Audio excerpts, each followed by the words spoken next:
So my strategy is I think that we should allocate part of our fund towards just being long ETH. And I'm going to present a pretty boring, but I think like pretty attractive on like a risk reward basis strategy to just earn additional income on that ETH. And we can farm Lido, we can farm CVX. And I know we have other strategies that farm CVX. And so I guess I'm sort of presenting like a second opportunity where I think you can earn a lot more income on your CVX. So the strategy to earn Lido is pretty straightforward, where you would buy Lido and you would LP it on Curve. So right now today there's a nice like 35 basis point bonus to buying Lido or buying staked ETH on Curve today. Staked ETH is a representation of the ETH2 staked by the Lido protocol. I'm sure most people here like know about this strategy, so I don't think this is necessarily news, but I do think it still is like the best way to earn ETH, and the Lido team is very trusted and committed to decentralization. So I think we should just have this as like a base part of the fund. The APY for staking ETH on Convex is around 7%. So 3% comes from ETH2 staking fees and Curve trading fees. You get a tiny amount of CVX, but I'm also assuming that we're earning CVX with our other stablecoin farms. And you're getting around 4% LDO, which can stack over time. So why Lido? I think today Lido is a completely useless governance token, but the Lido team is a really strong technical team. They've always done things the right way in terms of being committed to decentralization. And I think this will allow them to grow. Like by all metrics, they're growing a ton. They have today a 15% share of the ETH2 staking market, and they will continue to, I see no reason why this should slow down. And they're really committed to partnerships across DeFi to get more liquidity and utility for the Steph token. This is Lido's share of the ETH2 delegated staking market over time. As you can see, they just are completely dominating this market. I think Rocket Pool has come online recently, and they're an interesting competitor, but they have a lot of room to make up. So that's Lido. And I think we should just over time just accumulate as much Lido as possible. I think Lido is going to be a big player. ETH2 staking is on the horizon. And I'm interested to see what they do with their treasury, but the Lido tokens presumably will just be able to control this treasury over time. And I think that they're a good team to bet on. Now, in terms of the CVX, this strategy might be newer to some people, where you can stake your CVX today and you can earn a voting token called VECVX. So Convex is one of the largest holders of Curve today. You can sort of view them as sort of a like a derivative of Curve. They have almost 50% of the voting power of Curve. Curve, if you recall, is this stable coin like AMM that's generalizing to just any token to any token. But I almost view them as the base discount rate across all of DeFi. And a lot of pools try to buy for the Curve emissions, and they try to incentivize Curve pools to have liquidity because these are some of the lowest fee pools across all of DeFi. But a lot of protocols recently have realized that instead of incentivizing the Curve pool itself, why not bribe some of the largest holders of Curve to increase the gauge weight for Curve pools, which will increase the Curve emissions. So rather than incentivizing Curve LPs themselves with the token, just bribe the CVX holders with the token and get them to vote on your pool to increase Curve emissions, which should achieve the same goal of increasing your liquidity. And today that APR is 40% for staking your CVX, but the bribing interface has only really been on the scene for the past 4 weeks, and every single week the APR has gone up as more protocols realize that the bribing, the efficiency of bribing is much better than just incentivizing the curve pool itself. So the app that I use to like collect bribes as a CVX holder is this app called Vodium. As a CVX staker, you can delegate your CVX to someone who can vote on your behalf and can distribute bribes to you. Vodium is like the most well-known of these delegators. So Vodium provides an interface for protocol developers to like deposit bribes for CVX holders. Say, if you vote for this pool, we'll pay you in like Spell or FXS or Badger, etc. And the Vodium interface is also a really good way for you to collect your bribes, but you can also just vote directly on Convex. I guess like the one proprietary like feature of Vodium is that if you delegate to Vodium, they will optimally vote on your behalf. But what I do, and I think what most of the most users do who like keep up with bribes, is they will look at the bribes each week and pick the token that they want, which will give you like the highest dollar per CVX. And today you can earn Spell, Frac shares, Badger, but actually Lido soon is about to bribe. So this is a chunky paragraph, but this was proposed, I think, this week, where Lido is proposing to switch some of their curve liquidity mining rewards to bribes for CVX. Their opinion is that it's more capital efficient to bribe CVX holders to increase the gauge weight for the Lido step pool than it is to mint Lido directly to the curve LP holders. Similarly, Abracadabra and their Spell token has been doing the same thing. They view it as more capital efficient to bribe Convex holders than to mint to the LP pool. But also part of Abracadabra's core strategy is to accumulate Convex over time, because Convex earns curve, and they can use this to incentivize further pools. Their idea is that they just want to get as much of the Convex and curve market as possible and use that to like enhance their hold on the stablecoin market. Yeah, so that's my last slide. I guess my thesis again is, let's allocate part of our treasury to ETH, let's farm Lido, and then let's use the Convex that we earn from the Lido or from all the Convex pools and just get bribes and use that to either compound into more Convex or to more ETH or whatever we want.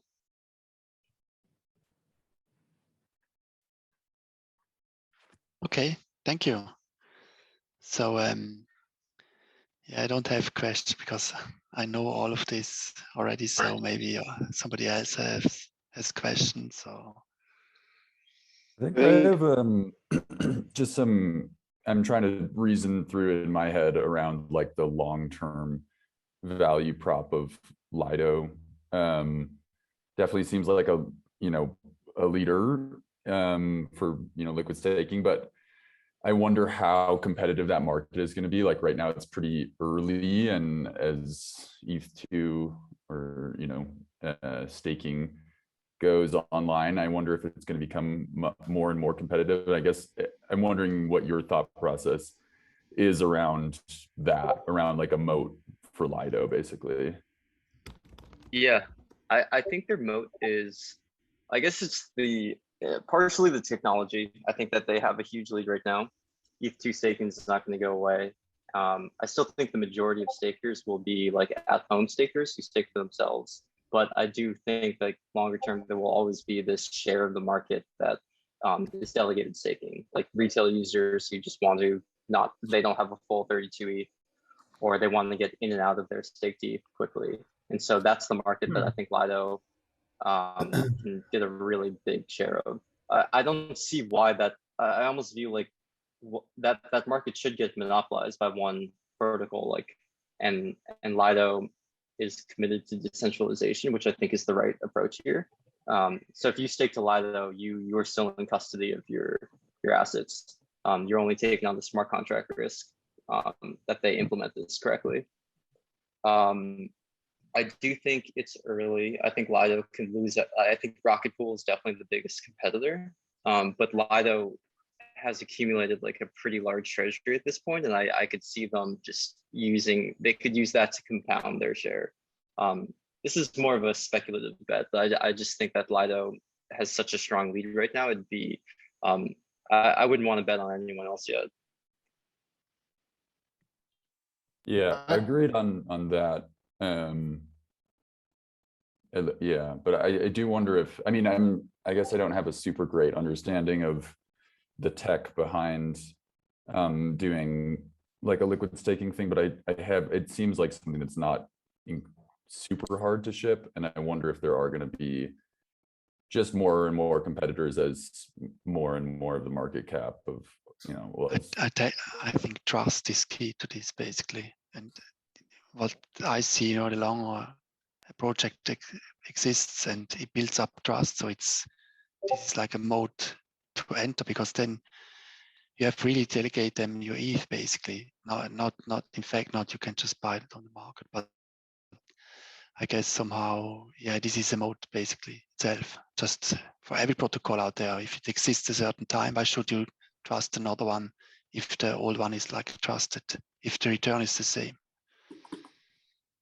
But yeah, I agree with that. I think like another approach to liquid staking is doing like the Coinbase approach, which is you delegate to Coinbase, they stake on your behalf, and you know they take a cut of it. You're not in custody of it. I think the decentralized liquid staking wins out, so that would be Lido or Rocket Pool.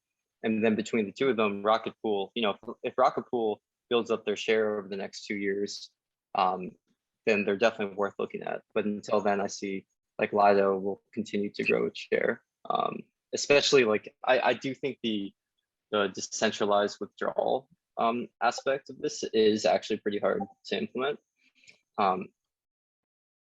So, and I think they're still working on it. So there's a lot of, I guess like part of the discount of the Steth token right now is that there's some uncertainty in whether they can implement the trustless withdrawal correctly. I also know this.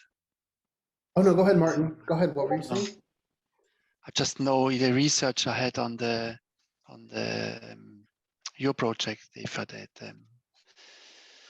did some background research, and Lido is also involved. They have plans to also do other staking platforms. You know, make products for other platforms like Terra and this kind of projects. So they have a much broader scope than just Ether alone. Yeah, it's not only a bet, Lido bet. It's not only an ETH. It's also that they can maybe win other markets too. Yeah, Lido is I think Lido fits the bill for the kind of exposure that I was hoping we would target through Aladdin DAO. I think what Nick said about, we know that Lido is already super successful. It is the dominant protocol when it comes to ETH2 liquid staking. It's also killing it already with Luna staking as well. And then I'm forgetting one. I think it's Matic. That's another. And so anyways, I think this sort of begs the question, what is Aladdin DAO supposed to be focused on? And I want to point out, this to me is an excellent opportunity. I have felt like we have at times been talking about what are almost like venture-like returns. Like we're talking about projects where there's not a token live, the application's coming, whatever. It's not on mainnet, or it just launched, it's unproven. And if folks have the opportunity to farm that token, well, that token might, go up 100x. I don't think that's the point of this DAO. I thought the point of Aladdin DAO was to help assess what are, some of the best risk reward opportunities. And I would argue that there's so much in our space right now, like Lido, which has so much upside in it. And so Rocket Pool, I'm very fond of Rocket Pool too, but Rocket Pool isn't live. And so I don't even like, I think what Nick said again, it very succinctly describes the way I've been looking at these different opportunities. That's new, that's not live, that's unproven. Who cares about it at this point? Let's showcase what is, I think, unappreciated opportunities that are really obvious in the market. And again, this is one great example. Convex has been a really great example. I would still argue I would love to see Orion. I thought was probably as close to the early side of opportunities as I would be willing to go, and it was mainly because it was denominated in stable coins, and I like those sorts of opportunities that are just easy to understand versus having to like manage multiple different tokens and understand really complex mechanisms that have, of course, lots of risk that come with them. So anyways, TLDR is, I love this, Nick. I'm absolutely voting yes on this. Great presentation. Cool, thank you. Yeah. Yeah, thanks, Steve. That really well said. Yeah, I think like I also like had the question about like how we benchmark the fund. Like, do we are we benchmarking against, I don't know, the S&P or like just ETH? Like, what is the ETH zero interest rate that we should be benchmarking against? And I think like ETH2 staking interest rate is probably what we should benchmark against. And I think this is like one strategy that will at least keep up with it. And you're earning like really liquid governance tokens that have like room to go to the upside. They might not 100x, but they might like 10x, which is pretty good. Nick, just had a question. Is there like a significant difference between delegating to the Convex team versus the Votium? It's an additional layer. So when you stake your Convex, you can get some bribes right away. So some people will bribe all Convex users. So I know Spell does this. So I stake my Convex and I earn Spell every week just by doing that. But then I delegate my Convex vote to someone else who then actually votes. Like, I don't have to vote to earn that initial bribe, but if you vote, you can earn this extra layer of bribes, and Votium every week will optimally do it for you, and you'll earn like a basket of these rewards. But there's also pretty easy tools that you can use to figure out week to week which votes are like undervalued, and you can earn on average 40%. But I from my personal experience, if you just like actively pick the thing to vote for, you'll earn much higher than that. Okay, gotcha. So I used it myself. So you mean with actively picking, you delegate to Votium and then vote on the Votium snapshot? Yeah, you can. So you delegate to Votium, and what they'll do is if you forget to manually vote, they will vote for you. But if you manually vote, they'll override them. But you can do it. You can run a script and then use the result of that script to like automate which pool to vote for. Okay. Yeah, I think it's a okay. Yeah, the great thing about delegation and Votium is that you somehow collect a bag of different tokens, basically. But of course, you can also vote for a token. Yeah. So you don't have to manage it. You can, but you don't have. Yeah. I would probably say that we would want to take the voting rewards or the bribe rewards and compound them into either more TVX or Lido or ETH. That's what I do every week is like, oh, like FXS, like, Fracture has the highest rewards this week, but I don't really want to hold that. So I just compound that back into more Convex. Yeah, that's true. One element of Lido, which we haven't really discussed, is, I mean, we mentioned it like adjacently, but not directly, is like the future APY of ETH staking when ETH2 launches.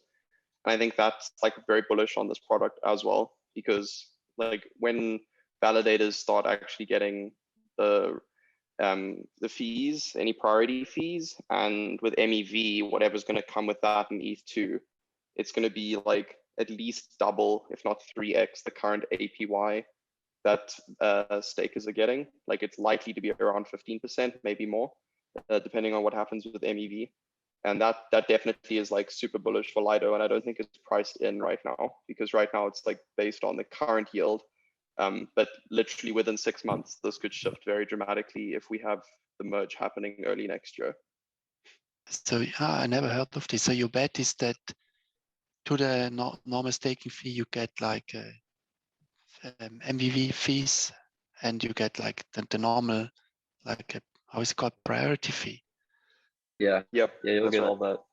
Because right now, if you're staking, you're just earning like Yes. these fake mining rewards, but you're Yeah. not voting on consensus in ETH at all. Yeah, there's no traffic.